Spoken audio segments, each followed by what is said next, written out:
शुद्धेभ्यः। ओम नमः शुद्धेभ्यः। ओम नमः शुद्धेभ्यः। मंगलम भगवान वीरो मंगलम गौतमो वने मंगलम कुंद कुंदाद्यो जैन धर्मोस्तु मंगलम सर्वमंगल मांगल्यम सर्वकल्याणकारकम प्रधानम सर्वधर्माणां जैनम जयतु शासनम। अहिंसा परमो धर्म की महावीर भगवान की प्रातः स्मरणीय परम पूजाचार्य गुरुवर श्री विद्यासागर जी मुनि महाराज की जय। क्या करते हैं आप लोग?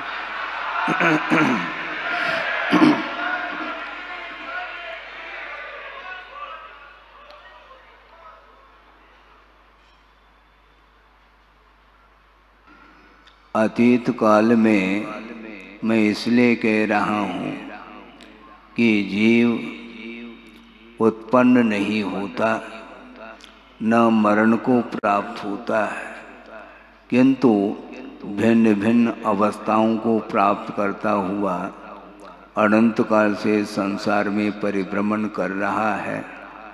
और इस बीच में अतीत में अनंत बार इस प्रकार के 10 लक्षण पर्व गुजर चुके हैं। इसके उपरांत भी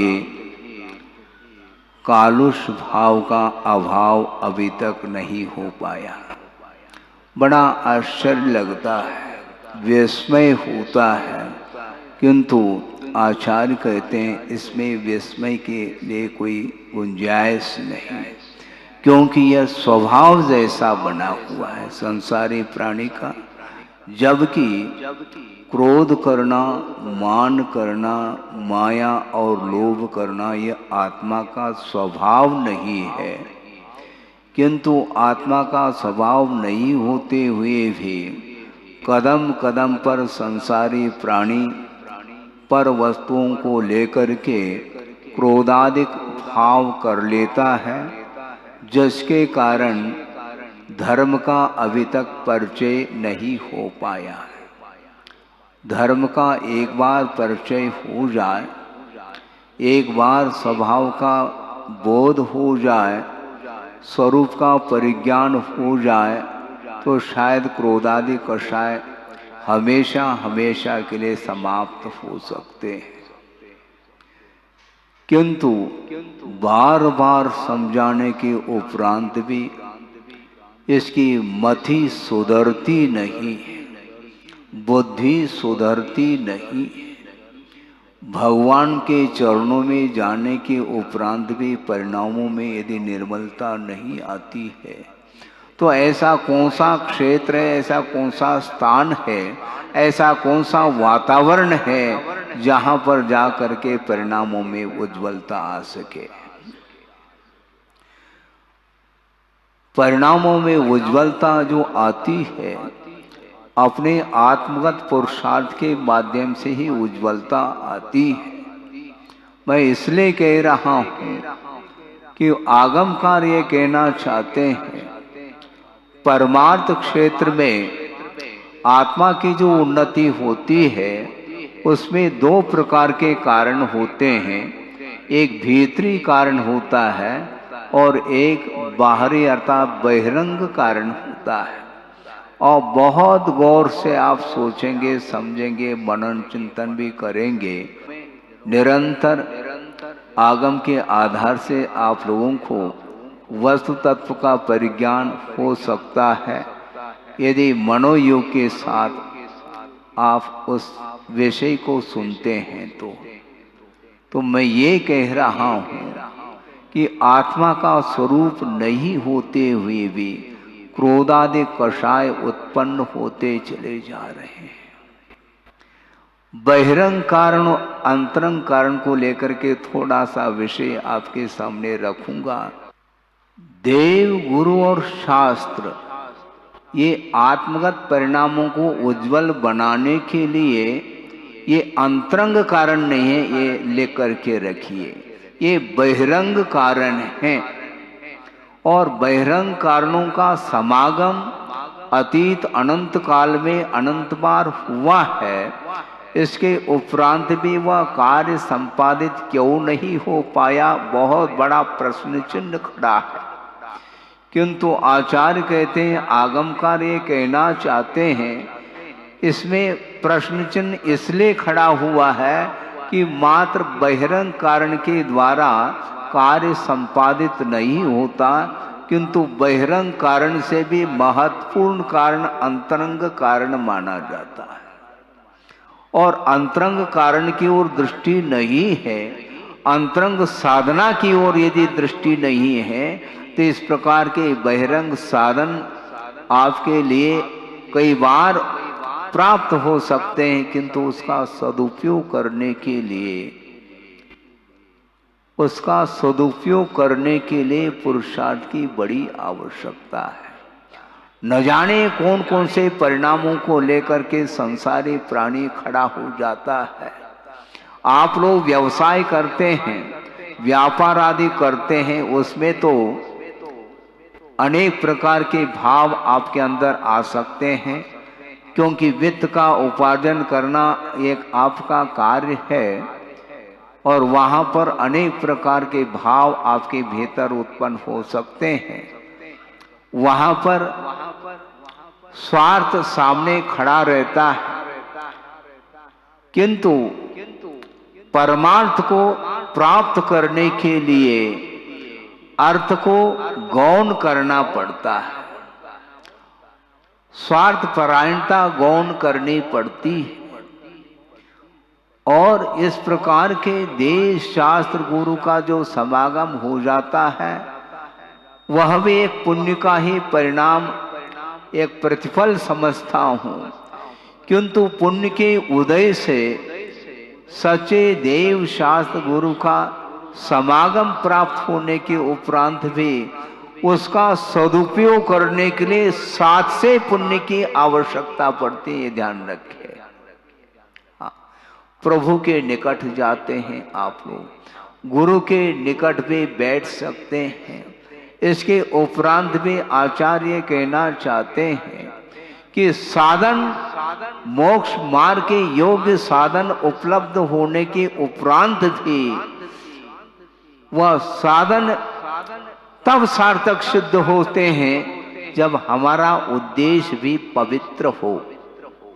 उद्देश्य के ऊपर ही सारा सारा कार्य निर्धारित है।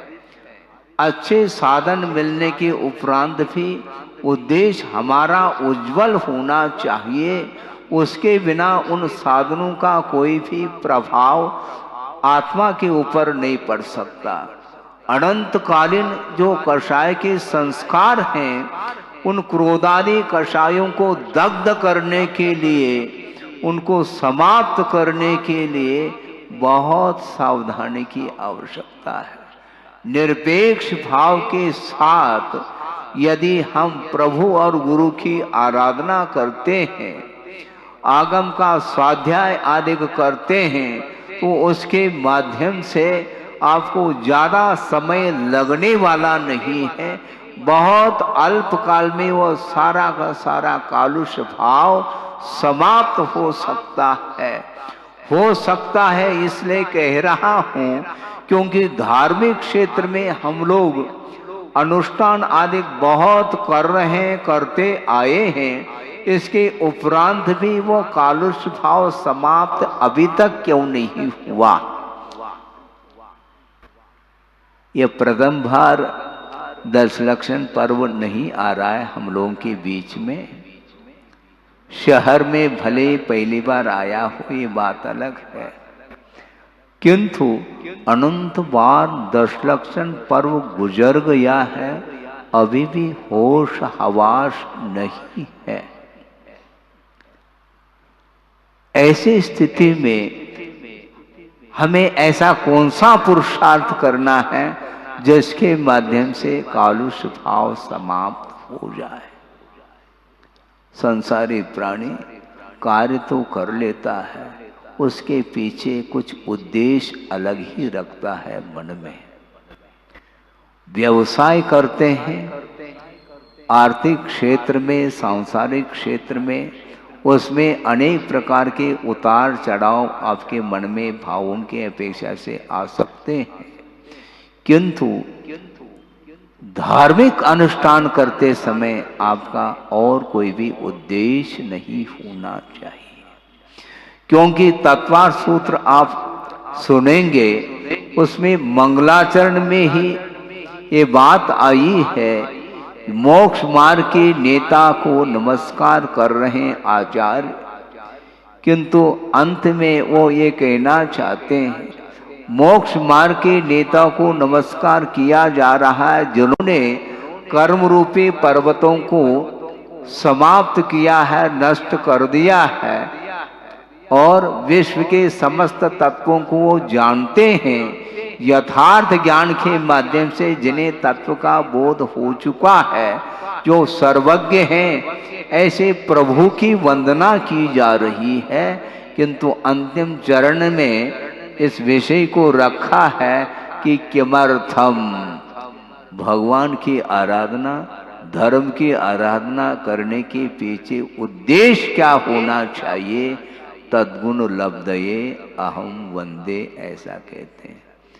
आप भी वंदना करते हैं, आप भी प्रभु की आराधना करते हैं, आप भी प्रभु की स्तुति करते हैं, पूजन अर्चन करते हैं, इसके बावजूद भी वह कषाय समाप्त क्यों नहीं हो रहा है, इसमें स्पष्ट हो जाता है कि हम प्रभु के गुणों को प्राप्त करने के लिए प्रभु को अभी तक याद ही नहीं किया। बहुत सारे बातें याद आती हैं, स्मृति हमारी बहुत अच्छी हैं, किंतु धार्मिक क्षेत्र में भूलने का स्वभाव हुआ है संसारी प्राणी का। इसलिए आचार्य कहते हैं, साधन मिलने के उपरांत भी साध्य की उपलब्धि इसलिए नहीं हो रही है कि हम प्रभु की आराधना करते हुए भी बहुत कुछ अपेक्षाएं रखते हैं, और सांसारिक अपेक्षाओं को लेकर के यदि प्रभु की आराधना करोगे तो हमारा कालुष्य भाव तो समाप्त नहीं हो सकता। इसलिए अपेक्षा को साइड में रख करके आप प्रभु की आराधना करिएगा, बहुत आनंद आ सकता है। क्योंकि आत्मिक आनंद जो आता है वह बाहर ढूंढने से नहीं आता, आत्मगत उज्जवल परिणाम का नाम ही आनंद है। आत्मगत जो पवित्र परिणाम है उसके माध्यम से आत्मा पवित्रता का अनुभव करती है। इसलिए वस्तुतः प्रभु बनने के लिए जो पुरुषार्थ किया जाता है, वह अन्य जितने भी अपेक्षाएं हैं उन अपेक्षाओं को समाप्त करके एकमात्र परमात्म तत्व को प्राप्त करने के लिए, जिन्होंने परमात्म तत्व को साधना के माध्यम से प्राप्त कर लिया है, उनकी आराधना की जाती है, जिसके माध्यम से स्वतंत्रता का अनुभव होता है और स्वाधीन और स्वाभाविक सुख का अनुभव हम कर सकते हैं। मात्र क्षमा तो एक औपचारिक है, अनंत काल से हम क्षमा कर रहे हैं और क्षमा मांग भी रहे हैं, किंतु अभी तक वह क्रोध समाप्त क्यों नहीं हो पाया, यह प्रश्न तो ज्यों का त्यों खड़ा है। क्षमा करना, क्षमा मांगना यह हर कोई कर सकता है, किंतु उसके पीछे उत्तम यह विशेषण जुड़ा हुआ है, उत्तम क्षमा, अर्थात किसी भी लौकिक अपेक्षा को रखे बिना क्षमा, प्रत्येक प्राणी के प्रति क्षमा भाव रखा जाता है और प्रत्येक जीवों से क्षमा मांगना होता है। प्रतिदिन श्रमण लोग 3 बार प्रतिक्रमण करते हैं और खम्मामि सव जीवानम, सव्वे जीवा खमुन्तु में मित्ति में सर्वभूतेषु वैरम मज्जम न केन भी। हे भगवान, किसी भी प्राणी के प्रति, जीव के प्रति, प्राणी मात्र के प्रति मेरा वैर भाव न हो, मैत्री भाव बना रहे और मैं एक इंद्र से लेकर के चतुर्गति में जितने भी जीव हैं उन सब के प्रति क्षमा भाव रखता हूँ और मैं क्षमा मांगता हूँ। ये बहुत कठिन होता है। क्षमा भाव रखने के लिए, दूसरे से क्षमा मांगने के लिए झुकना पड़ता है, ये ध्यान रखो। जो व्यक्ति हृदय से प्रभु के प्रति नतमस्तक होता है वह किसी के प्रति वैर भाव रख नहीं सकता। यदि रखता है तो प्रभु की वंदना अभी ढंग से नहीं कर पा रहा है। हम प्रभु की पूजा करते हैं, फिर भी कदम कदम पर क्रोध वह प्रज्वलित होता, उद्दीप्त होता है। क्रोध को शांत करने के लिए कम से कम एक दिन तो आप प्रयास करो। दूसरे दिन क्रोध करो ऐसा नहीं कहा जा रहा है, किंतु क्रोध आता है महाराज। कहाँ से आता है वो? क्रोध आता है क्या? वह बारूद भीतर है, सत्ता में कर्म विद्यमान है और उस बारूद के लिए थोड़ी सी चिंगारी पर्याप्त है। वह विस्फोटक सामग्री वह ब्लास्ट हो जाती है। पाषाण को क्या करते हैं? ब्लास्ट करना है तो वह मशीन के माध्यम से उसमें हॉल तैयार किया जाता है और उसमें बारूद भरा जाता है और एक दिया सलाई चिनगारी का योग मिलता है तो वह बड़े बड़े पाषाण खंड भी खंड खंड हो जाते हैं। उसी प्रकार ये बारूद भरा हुआ है प्रत्येक संसारी प्राणी के अंदर, क्रोध रूपी बारूद। और वह क्या होता है? चिनगारी लगाने वाले आते हैं क्या? कौन क्या करता है? क्रोध महाराज, ये क्रोध दिला रहे हैं। हम कहते हैं तुम ले क्यों रहे हो? क्रोध दिलाने वाला दाता है तो पात्र को क्रोध लेना नहीं चाहिए। कायदे से देखा जाए वो कौन क्रोध दिला सकता है? कोई क्रोध दिलाता नहीं, हम स्वयं ही क्रुद्ध हो जाते हैं। क्रोध की सामग्री सामने उपस्थित होने के उपरांत भी पुरुषार्थ किया जाता है। एक श्लोक आपके सामने रख रहा हूं। क्रोधोत्पत्ति निमित्ता नाम अत्यंतम सति संभवे, आक्रोश ताड़नादि नाम कालुषो परम क्षमा, ऐसा कहा। क्रोध की उत्पत्ति के लिए निमित्त भूत जो साधन सामग्री है वह उपस्थित होने के उपरांत भी कालुष भाव नहीं रखना, शांत भाव रखना, यह क्षमा माना जाता है। ये बहुत कठिन होता है। 10 भव तक लगातार उपसर्ग होता रहा। किसके ऊपर? पार्श्वनाथ। 10 भव का वर्णन पढ़िए। एक तरफ का वैर चल रहा है, यदि दोनों तरफ से यदि वैर हो जाए तो फिर कहना ही क्या, कभी भी संसार का अंत नहीं हो सकता। और एक तरफ से वैर चल रहा है और लगातार वह 10 भव तक पार्श्वनाथ का जीव सहन करता करता करता चला गया और अंत में जा करके उनकी विजय हुई है। विजय को कैसा प्राप्त किया जाता है? ख्याल है? थोड़ा पढ़ो। पराविभवेन आत्मना गुणोत्कर्ष विजय कहा। दूसरे के द्वारा तिरस्कृत होने के उपरांत भी आत्मा के गुणों का उत्कर्ष किया जाता, उसका नाम विजय है। प्रतिकार का जो भाव रखता है कभी भी वह विजयी नहीं बन सकता, वह पराजित होता चला जाता है। और जो कदम कदम पर जो क्रोध करता है उससे बढ़कर के और कोई भी कमजोर व्यक्ति नहीं है। और पार्श्वनाथ, वो पार्श्वनाथ 3 लोक के नाथ बन गए। कैसे बनते हैं महाराज? क्रोध को समाप्त करो, शांत रखना है मन को, उपयोग को। निरंतर यदि प्रभु की आराधना की ओर दृष्टि जाती है तो क्रोध एक क्षण के लिए भी नहीं आ सकता।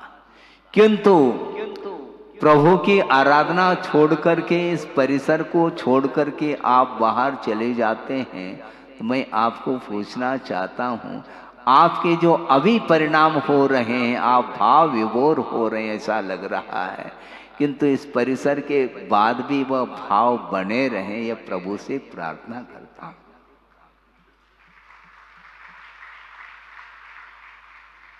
बहुत कठिन होता है ये अंतरंग साधना के बिना ये संभव नहीं है। उपदेश सुनते सुनते, सुनाते सुनाते अनंत काल व्यतीत हुआ, किंतु वही घोड़ा और वही मैदान है। सब संस्कार समाप्त हो जाते, धार्मिक संस्कार क्षण मात्र में समाप्त हो जाते हैं, किंतु सांसारिक जो अज्ञान, जो मोहजन्य संस्कार है, वह अनंत काल से चले आ रहे हैं आत्मा के साथ। इसलिए उनको समाप्त करने के लिए अपने को पुरुषार्थ करना है। समीचीन पुरुषार्थ के बिना ये संभव नहीं। और समीचीन पुरुषार्थ वही उसी को बोलते हैं जो बहिरंग साधना के साथ, शारीरिक तप के साथ वह अंतरंग साधना में जब उतर जाता है, तब मोह की अंत्येष्टि हो पाती है। अंत्येष्टि समझते हैं आप? जब अवसान हो जाता है तो शरीर को जलाने के लिए ले जाते हैं, उसको अंत्येष्टि बोलते हैं। तो अनंत बार ये शरीर मिला और इसकी अंत्येष्टि अनंत बार हो चुकी है, किंतु क्रोध की, मान की, माया और लोभ की अंत्येष्टि अभी तक नहीं हो पाई है। इसलिए अपने को समझना है कि धर्म की आराधना करो जिसके माध्यम से मोह समाप्त हो सकता है। हाँ, बहुत कठिन है। अपेक्षा को समाप्त करना बहुत कठिन हो जाता है। और जिसके अंदर तिल तुष मात्र भी यदि अपेक्षा नहीं है, निश्चित रूप से क्रोध का अभाव हुए बिना रह नहीं सकता। अपेक्षा को लेकर के एक प्रसंग आपके सामने रख रहा हूं कि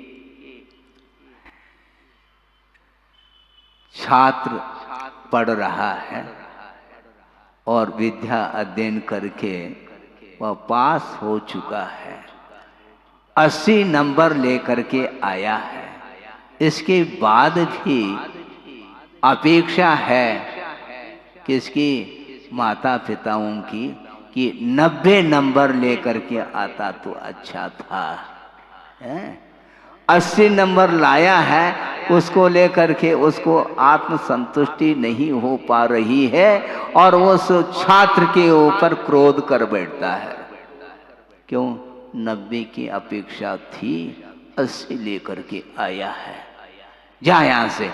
अब सोचो, विचार करो, डांट लगा रहे हैं। अब वह छात्र सोचता है मैं अब क्या करूं? इस प्रकार होने से कई बार छात्र के मन में, समझ रहे हैं आप, वो डिप्रेशन में आ जाएगा और सुसाइड करने का भी मन हो सकता है। ये किसके कारण हो रहा है? अपेक्षा के कारण हो रहा है। कम से कम 80 नंबर लेकर के आया है, कम से कम इसको लेकर के उसके प्रति एक सहानुभूति, सद्भावना का भाव जागृत होना चाहिए था, किंतु वो तो दूर रहा और उसके ऊपर आक्रोश हो रहा है। ये अपेक्षा की जहाँ पूर्ति होती है तो वहाँ पर तो संसारी प्राणी क्रोध नहीं करता है, किंतु इसका नाम क्षमा नहीं है। क्षमा उसको बोलते हैं, निरपेक्ष भाव के साथ किसी के प्रति वैर भाव नहीं रखना, यह क्षमा मानी जाती है। क्षमा इसी को बोलते हैं। और जहां अपेक्षा रहती है उसके प्रति, मान लो अपेक्षा की पूर्ति भी हो जाए तो भी वह कृतज्ञता ज्ञापित नहीं करता। समस्या तो एक और है। एक और छोटा सा प्रसंग आपके सामने रखूं। एक व्यक्ति सड़क से गुजर रहा है और साथ में उसका बेटा भी है, और जाते जाते उस व्यक्ति के मुख पर पसीना आ गया, तो उसने पसीना पोंछने के लिए जेब में से क्या रुमाल निकाल करके पोंछता है, और उस समय एक जेब का 10 का नोट गिर जाता है। और किसी को ज्ञात नहीं, न बेटे को ज्ञात है न खुद को ज्ञात है, वह जा रहे हैं। और पीछे से एक सज्जन व्यक्ति आ रहे थे, उन्होंने सोचा कि इन्हीं का ये नोट गिरा हुआ है, इसको देना चाहिए। जा करके उनको दे दिया। सुन रहे हैं आप? देते ही उसको क्या बोला? थैंक यू, धन्यवाद आपके लिए। और वह चला गया व्यक्ति। और वह व्यक्ति जो पिताजी थे अपने बेटे को क्या कर रहे हैं? इतना भी ध्यान नहीं तुम्हें? 10 का नोट गिर गया, 100 का नोट गिरता तो इतना भी ध्यान नहीं। वो डांट रहे हैं।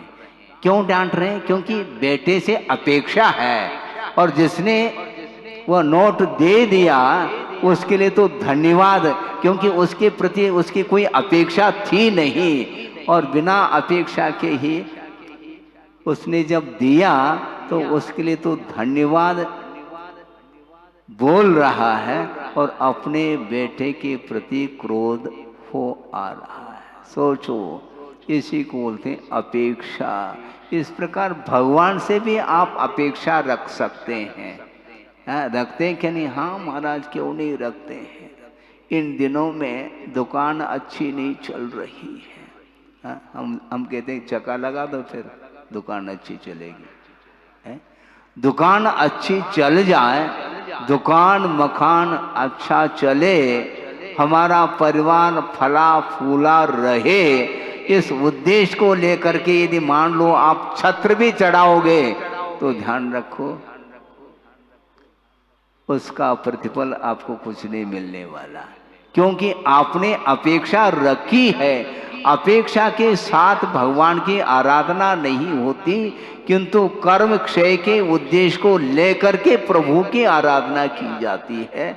और गुरु की आराधना भी केवल तद्गुण लब्धये। हे भगवान, अनंतकालीन जो गुण आत्मा के अंदर व्यक्त नहीं हो पा रहे हैं, उनको उद्घाटित करने के लिए मैं आपको स्मरण में ला रहा हूँ। इस प्रकार यदि निरपेक्ष भाव के साथ यदि धर्म की आराधना करते हैं तो क्रोधादि कषाय बहुत जल्दी समाप्त हो सकते हैं। किंतु करे कौन? महाराज आप ही करके दे दो। हम करके दे दें तो फिर भगवान तो सबको एक साथ ही यहाँ से ऊपर ले जाएंगे, ये ध्यान रखो। अनंत तीर्थंकर हो चुके हैं, इसके उपरांत भी हम यहीं पर घूम रहे हैं। इससे स्पष्ट है कि हम चाहते क्या हैं? हम क्या चाहते हैं? वही चाहते हैं जो अनंत काल से करते आए हैं। धर्म का स्वरूप अभी तक ज्ञात नहीं हुआ हमें। कुंडलपुर की बात है, जहाँ तक मुझे स्मरण है उस समय क्षुल्लक अवस्था में होगा मैं, और 10 लक्षण पर्व था। और उस समय एक व्यक्ति आए, बहुत जल्दी में थे वो, आप तो नहीं जल्दी में, वो बहुत जल्दी में थे। और उन्होंने गुरुदेव को नमोस्तु करके कहा कि महाराज बहुत संक्षेप में, क्योंकि गाड़ी चूक न जाए, इसलिए धर्म का स्वरूप अति संक्षेप में हम सुनना चाहते हैं। तो गुरुदेव ने कहा बहुत अच्छी बात है, कम से कम आ तो गया, ग्राहक आ तो गया, कम से कम जल्दी में कोई बाधा नहीं। अति संक्षेप, हाँ बहुत अच्छी, अति संक्षेप कर रहा हूँ। धर्म का स्वरूप क्या है महाराज? धर्म का स्वरूप बता रहा हूँ, सुनो। अभी तक इस संसारी प्राणी को जो अच्छा नहीं लगा है उसका नाम धर्म है, जो अभी तक अच्छा लगा है उसका नाम अधर्म है। इसे बढ़कर के और कौन सी अति संक्षेप परिभाषा हो सकती है, स्वरूप हो सकता है? अभी तक संसारी प्राणी को क्या अच्छा लगा? विषय ही अच्छे लगे हैं, इसलिए उसी का नाम अधर्म है। जो संसार के लिए कारणभूत सामग्री है, जो आध्यान रौद्र ध्यान की सामग्री है, वही अधर्म है। और जो धर्म ध्यान की सामग्री है, जिसके माध्यम से धर्म का अनुष्ठान किया जाता है, उसका नाम धर्म बोला है। वस्तु का जो स्वरूप है उसका नाम धर्म कहा है। वस्तु सहावो धम्मो, वस्तु का जो स्वरूप स्वभाव है उसका नाम धर्म है। और वस्तु का जो विभाव है, वैभाविक परिणति है, जो अशुद्ध अवस्था है, उसका नाम अधर्म है। पाप में जो परिणाम है उसका नाम अधर्म बोला है। और जो आत्मा को पवित्र करे उसका नाम धर्म बोला है। हाँ, धर्म का स्वरूप लिखने मात्र से काम नहीं चलने वाला। आप नोट्स करो, कुछ भी करो, किंतु जेब में जो नोट हैं उसको पहला त्याग कर लो। नोट करने से क्या होता है? आप नोट्स कर रहे हैं, करो, ठीक है, लेकिन विषयों के प्रति जो आसक्ति का भाव है, अंदर है, उसको आपको समाप्त करना है। तब नोट्स करने की भी सार्थकता सिद्ध होती है। आप सोचो, विचार करो, इसको बोलते हैं अपेक्षा। अपेक्षा जब तक बनी रहेगी तब तक वह चारित्र हाथ नहीं लगने वाला है, क्योंकि चारित्र उसको बोलते हैं नानस फलम उवेखा, ऐसा कहा आचार्यों ने। ज्ञान का जो फल है उसका नाम उपेक्षा, और उपेक्षा का अर्थ चारित्र होता है। उपेक्षा का अर्थ विषयों के प्रति उपेक्षा का भाव जो आता है उसी का नाम चारित्र कहा है। और चारित्र के बिना कषायों का श्रवण संभव नहीं है। इसीलिए वस्तुतः अपेक्षा के साथ संसारी प्राणी जी रहा है। बहुत कुछ वर्णन करने के लिए विषय हैं, किंतु समय भी तो चाहिए। मजबूरी के साथ क्षमा नहीं हो सकती, ये भी ध्यान रखना है। मान लो किसी का धक्का लग गया, पैर लग गया मान लो, तो वह क्या क्या करता है? आई एम सॉरी, क्षमा करना। लेकिन वो भी बहुत होशियार है। यदि मान लो जिसका पैर लगा है, यदि कमजोर है मान लो, फिर हाथ दिखाता है, वो क्षमा नहीं मांगता। और यदि मान लो बलवान है, कोई बात नहीं, ये तो लगता है कोई खास बात नहीं, क्षमा कर रहा है, मतलब उसके प्रति बलवान व्यक्ति है इसलिए क्षमा, और कमजोर है तो हाथ दिखाना, इसका नाम क्षमा नहीं है, ध्यान रखो। कोई भी व्यक्ति हो उसके प्रति क्षमा भाव रखा जाता है, क्योंकि जानबूझ करके कोई इस प्रकार करता नहीं, और कर भी ले तो भी उसके प्रति शत्रुता का भाव नहीं रखा जाता है। क्योंकि शत्रु वस्तुतः बाहर नहीं है। बाहरी जो व्यक्ति हैं वे शत्रु और मित्र की परिकल्पना उनके प्रति होती है आप लोगों की, किंतु आचार्य कहते हैं वह बाहरी व्यक्ति न मित्र है न शत्रु है। महाराज फिर शत्रु और मित्र कौन है ये भी तो बताओ, पहचान तो कर ले हम। आत्मगत जो कालुष्य भाव है, पापमय परिणाम है, वे ही हमारे शत्रु है, ये ध्यान रखें। और आत्मगत जो पवित्र भाव है वे ही हमारे लिए बंधु हैं। एक दिन रानी चेलना यहाँ पर दर्शन करने के लिए आई थी समोशरण में, और दर्शन करके पूजन अर्चन करके वापस लौट रही थी, और महल की ओर लौट रही थी, और मार्ग में एक दिगंबर साधु मुनि महाराज ध्यानस्थ थे, और भयानक सर्दी पड़ रही थी, शीत का समय था, और निर्वस्त्र वे दिगंबर साधु खड़े हैं। उनके दर्शन करके वह चेलना रानी घर की ओर पहुंच गई, और जा करके वह शयन कर रही थी। उस समय उसने उस शीत के कारण कंबल को ओढ़ रखा था, इसके उपरांत भी सर्दी का निवारण नहीं हो पा रहा था। और बात यह है, कंबल तो ओढ़ रखा था उसने, किंतु हाथ कंबल के बाहर रह गया और वह हाथ उस शीत के कारण वह क्या हो गया, ऐसा लग रहा था कि बिल्कुल हाथ जड़वत हो गया, मृत हो गया हो। इसके उपरांत उसने सोचा, इतनी भयानक कड़ाके की ठंड पड़ रही है, उनका क्या होगा, मतलब उनका क्या होगा, यानी उस मुनि महाराज का क्या होगा, ये वो कह रही थी। सुनो ध्यान से, उतावली के साथ कुछ सोचो नहीं। उस समय श्रेणी के मन में भाव आ गया, बहुत अनर्थ हो गया। अब देखो, पश्चाताप बाद में होता है, आप सुन रहे हैं क्या? नहीं, पश्चाताप पहले नहीं होता है। पहले वह धैर्य के साथ वह पूर्वा पर विचार करके सोचता तो इस प्रकार नौबत नहीं आती।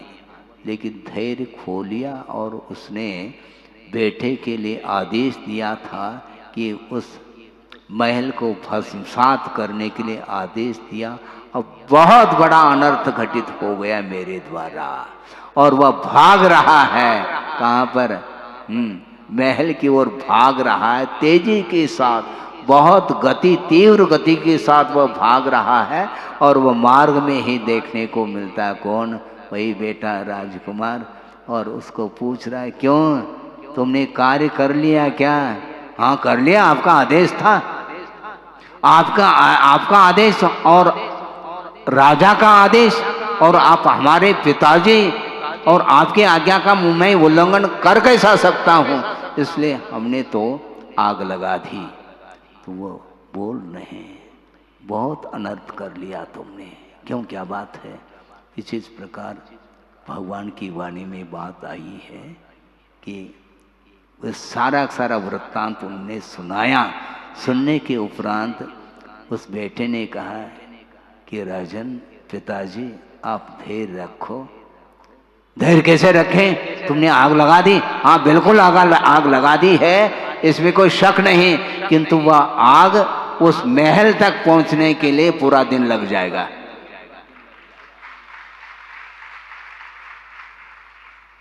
समझ में आ गई बात?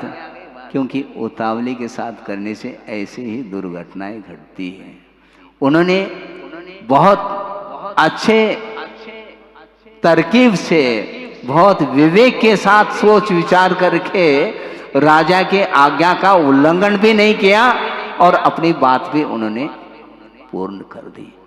और इस प्रकार पूर्वा पर विचार किए बिना बड़े बड़े राजा लोग भी इस प्रकार अनर्थ कर सकते हैं, और आप सामान्य व्यक्ति की बात क्या कही जा सकती है। इसलिए क्रोध को शांत करने के लिए धैर्य रखने की आवश्यकता है। आप धैर्य के साथ आगम का अध्ययन करिए, उसके माध्यम से जो अनंतकालीन जो कषाय है वह कषाय शमन को प्राप्त हो सकती है। क्रोध को समाप्त करने के लिए, क्रोधाग्नि को समाप्त करने के लिए क्षमा रूपी नीर का ही प्रयोग करना होता है। आप निरंतर आता जाए, उनकी आराधना करते हुए अपने भावों को पवित्र बनाने का पुरुषार्थ करें।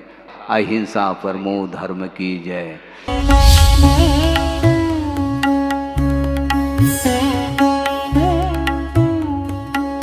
सच्चा ज्ञान